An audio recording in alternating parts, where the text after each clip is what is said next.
when you're dealing with people that have such an incredible amount of variation, the variation between human beings and personalities, and you're sticking them in a classroom, and you're forcing them to adhere to some sort of a program that was designed by someone who's never going to meet them. And it's the same for everyone across the state. Like Common Core or something, something along those lines.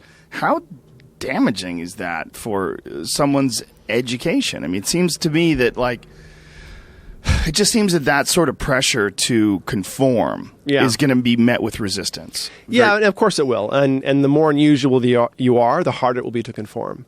But I would say for most people, you're still getting basic skills, even in these sort of homogenized programs. And is there some benefit from just dealing with this homogenization, dealing with the boarding, the curriculum, that they're forcing upon you, just to get just some sort of stress management benefits?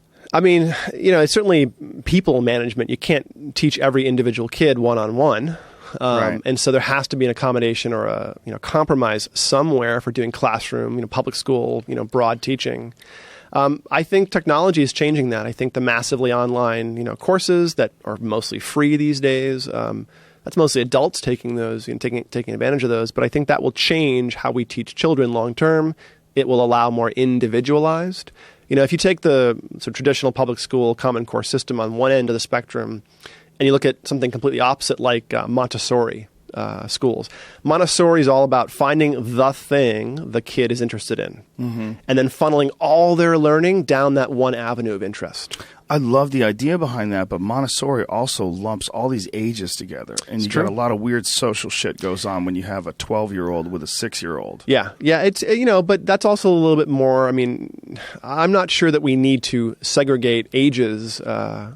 We create cohort effects. People experience specific things because of the groups they're lumped in with. That's a little artificial. A couple hundred years ago, we had a 6-year-old and a 12-year-old and a 16-year-old in the same classroom. And they probably all learned from each other, even if they didn't know it. Right, but aren't they all on different levels? A 6-year-old and a 12-year-old are going to be learning completely different things. Maybe, but at 6 years old, I was learning like most 16-year-olds. Well, you're a super genius, dude. Well, hey, thanks.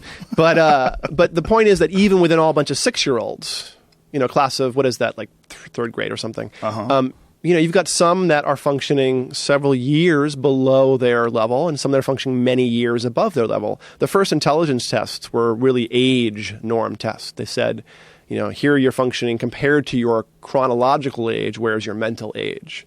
That was the first sort of round of intelligence tests that were created.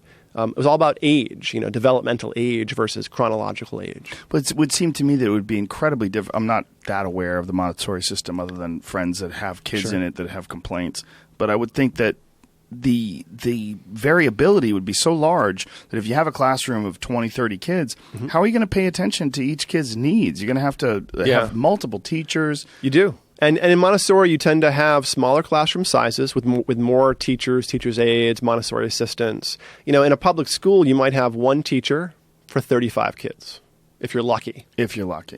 And in a Montessori program with 25 or 30 kids, you probably have 4 or 5 adults in the room. Knowing what you know about the mind and the development of the mind, is the current state of education, public education in this country, is that one of the more frustrating things that you have to consider? Not really. I mean, people learn so many different ways, and I also don't think that learning stops when you're out of school. So I think that the role of public education should be to do as much as possible for as many people as possible. But, the people at either of the extremes are never going to be well served. People that are struggling or people that are advanced are never going to be well served by, general public education, while it's this sort of 1 to 35, 1 to 40 ratio. Right, but that was the point. Why is it 1 to 35, 1 to 40? And why does it receive such poor funding? And why do teachers receive such little respect? I mean, I'm a teacher. I teach at UCLA, and, we get paid adequately as a lecturer. That's a college. It's a college. But even at that level, the pay is not all that dramatically amazing. I feel like, like maybe you're implying that we should be paying people, shaping our young people's minds a lot and treasuring their roles. Yeah, it should be a huge honor. Yeah, we don't have that. We don't tend to have a lot of traditional mechanisms left in our sort of modern Western culture. We don't look at coming of age or differences. I mean, women have an obvious coming of age thing that happens between like 9 and 13. There's a physiologic change, so it's obvious. Boys don't have that. And so, 1,000 years ago, when we hit 13 years old, we were, made men. There was some ritual. We hunted a boar. Who knows? Got a tattoo. But nowadays, people go from being children to adults without any clear stages, without the sort of social reinforcers of where you are and what your life means in terms of the community, in terms of your family. So I think that's unfortunately, it's a function of living on a planet with 7 billion people. That's a topic that's been brought up on this show many, many times because I'm a big fan of and a big proponent of engaging in difficult activities to understand yourself. And I think that coming of age rituals, they at the very least signify to a child like, now I am this. Yeah. In martial arts you get belts. Yep. And when you achieve your blue belt, there's this moment where you get that belt, you go, wow, I am a blue belt now. And it doesn't seem like it should be much.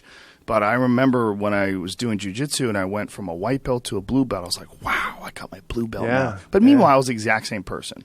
Nothing had changed. But you were recognized as different. And in historical, cultural sort of coming-of-age rituals, the young person is given advice by all the men in the village, all the women in the village. They pick a new name sometimes. They go through like an ordeal. I mean, the ordeal, I think, is what you're talking about, too. Yes. The ordeal should not be underestimated. I don't know if we haven't met before, so I have a history as an ecstatic shaman. I've done a lot of ecstatic work around... What does that mean, an ecstatic pushing shaman? yourself hard until your reality changes. Mercedes Eliade, the sort of guy who defined shamanism, defined it as... ordinary reality is what we all have. And if you push yourself hard enough through any mechanism you can think of, eventually your reality breaks and you have other insight, other knowledge, other ways of, understanding the world. And so for me, it's been things like, dance all night long or drumming or, other things as well. But the idea is to push yourself until you get out of your own way, until your monkey mind breaks down, until you leave that behind. So as a shaman, you would lead people in these dance marathons? Sure, or just do it myself. I mean, I'm a West African drummer as well, so I'm often What does that mean? It means I drum for dance classes. I drum for, people dancing all night long around a fire until they flop on the ground speaking in tongues. Whoa. The idea is to give yourself a chance so you can change your reality. So you're looking at this, though, from the point of view of a neuroscientist instead of a crazy hippie. Well, I was a crazy hippie before I was a neuroscientist. You can't tell, but I have about as much ink as you do. And so I have a How could that be possible when I see your forearms? Well, it's all over your back and chest. Exactly. What do you got, like flowers and? No, it's all Celtic. Keep on trucking? It's all Celtic and really, yeah. But I grew up as like on the East Coast as a hard-nosed East Coaster, and I found this world of being a sort of shaman, if you will. I'm also a motorcyclist, so I have a ride cross country and do a lot of long road trips. But I also put a nice dress shirt on and go and do science too. So you walk in and out of many worlds. Yeah. I think it's important to do that, to not hold any identity too rigorously.